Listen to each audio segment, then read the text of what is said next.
How to remove profile picture on Facebook Messenger. Hello everybody.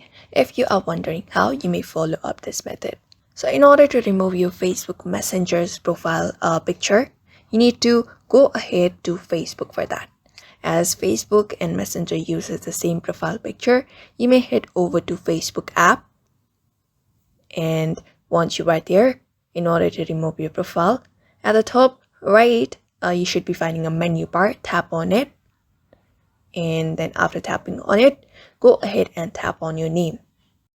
After tapping on your name, all you gotta do is you may click on the Photos tab in your profile, and after tapping on Photos, here you should be finding option of your profile pictures. You may go ahead and tap on it.